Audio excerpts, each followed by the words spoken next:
Pemirsa, pedagang kopi di Medan, Sumatera Utara menolak perpanjangan PPKM darurat. Mereka menggelar aksi jalan kaki sebagai bentuk penolakan.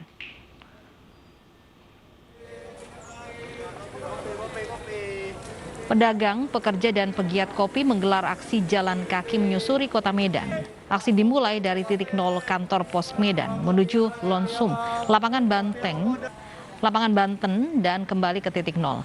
Aksi ini sebagai bentuk penolakan perpanjangan PPKM darurat yang berakhir hari ini. Massa yang membawa berbagai varian kopi ini menilai selama PPKM darurat mereka kehilangan mata pencarian, tidak bisa berjualan, dan kehilangan pelanggan. Mereka berharap pemerintah mencari solusi bagi warga yang terdampak akibat pemberlakuan PPKM darurat. Berharap solusi masa dibubarkan polisi, aksi jalan kaki dinilai memicu kerumunan. Beberapa perwakilan pengunjuk rasa melanjutkan perjalanan menuju kantor wali kota Medan.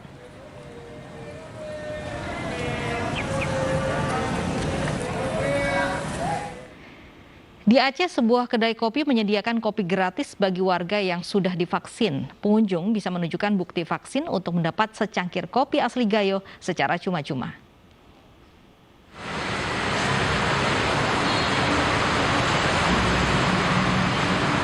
Untuk Anda penikmat kopi, kedai kopi di Banda Aceh ini menyediakan kopi asli Gayo yang terkenal nikmat secara cuma-cuma. Namun, syaratnya Anda harus sudah divaksin.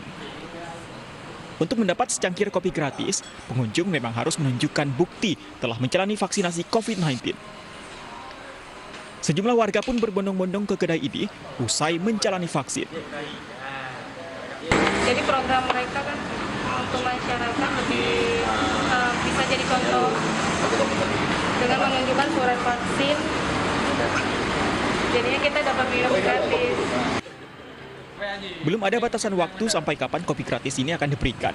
Namun, pemilik kedai mengaku kopi gratis ini masih berjalan untuk mendukung program vaksinasi dari pemerintah.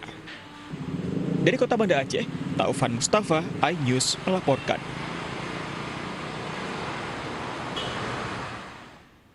Kondisi ekonomi warga yang sulit akibat pandemi membuat Wakil Wali Kota Madiun memilih menyumbangkan gajinya untuk warga setempat. Selain bantuan, barang dagangan jumlah pedagang yang masih tersisa juga langsung dibeli.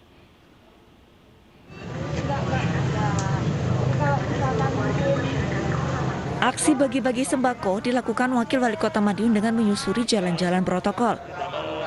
Bantuan berupa uang tunai, sembako, dan obat-obatan diberikan pada warga, pedagang, hingga tukang beca. Sisa dagangan warga yang belum terjual juga dibeli dengan dana dari gaji Wali Kota Madiun senilai 22 juta rupiah. Ini PPKM darurat diperpanjang atau tidak, dari kemarin sudah saya gunakan gaji saya untuk membantu teman-teman. Dan saya rasa tanpa harus disebutkan pun, beliau-beliau ini juga, dan mungkin banyak sekali pejabat yang sudah melakukan hal itu. Pembagian sembako sembari mengecek jam batasan PPKM yang diutamakan pada mereka yang mengikuti aturan selama PPKM dan protokol kesehatan. Dari Madiun, Jawa Timur, Arif Wahyu Effendi, iNews melaporkan. Tidak hanya dari kalangan pejabat di Denpasar, Bali, aksi bagi-bagi bantuan di masa PPKM juga dilakukan seorang pemuda. Aksi bagi-bagi uang langsung diberikan pada pengendara sepeda motor di tengah jalan. Bantuan PPKM, Pak. Terima aja. Bantuan PPKM ya. Bantuan PPKM. Bapak, pagi Pak, bantuan PPKM, Pak. Di salah satu titik lampu lalu lintas di Kota Denpasar, Bali, pemuda ini membagi-bagikan uang tunai pecahan Rp50.000 kepada sejumlah pengendara sepeda motor. Bapak, silakan. Kepada para pengendara, pemuda bernama Agus Aryawan ini mengatakan uang bisa digunakan untuk masa PPKM. Selain pengendara sepeda motor, tukang parkir juga mendapat uang tunai yang didapatkan Agus hasil dari membuat konten sebagai YouTuber. Semoga bisa membantu keluarga juga. Kalau nominal saya nggak sebut sih, cuma itu hampir 5 juta lah saya bilang ya, hampir segitu. Untuk penerimanya sendiri itu diacak atau dipilih? Kita secara acak biar adil juga sih, jadi untuk pengendara motor itu kita berikan. Diakui Agus, uang yang dibagikan bukan dari dompet pribadinya, namun atas kerjasama para subscriber channelnya di YouTube. Dari Denpasar, Bali, Indira Ari, iNews melaporkan.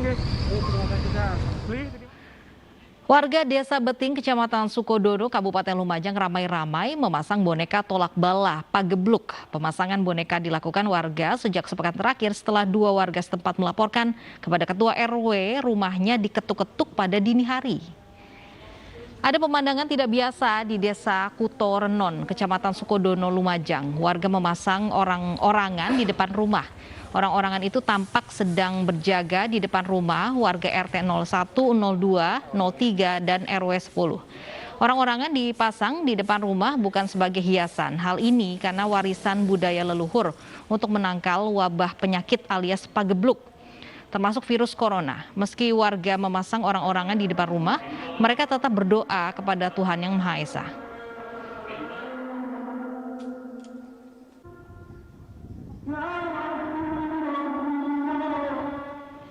Minibus berisi 15 penumpang terbakar. Informasinya akan kami hadirkan sesaat lagi.